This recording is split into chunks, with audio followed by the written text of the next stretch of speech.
कैसे आप सब लोग, आप सभी का स्वागत है हमारे एक और न्यू व्लॉग में। तो आज के व्लॉग में थोड़ी बहुत मस्ती होने वाली है, कुत्ते पीछे लगाने वाली मस्ती होने वाली है थोड़ी बहुत। तो व्लॉग को कट करते करते हुए बताएंगे, जहाँ के कुत्ते पीछे लगे वो आके बताएंगे आपको। माहौल कुछ ऐसा है, शांत है। अभी टाइम बताता हूँ आपको कितना हो रहा है, 12:30 बज रहे। देखो एक चलो भाई, देखो अपने आ रहा है, आ रहा है, आ रहा है, आ रहा है, चला गया साथ। 3 hours later. ओ भाई ये क्या है? The following Thursday.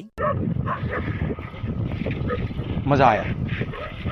और मैं ये जो मजा है हिंदुस्तान के हर व्यक्ति को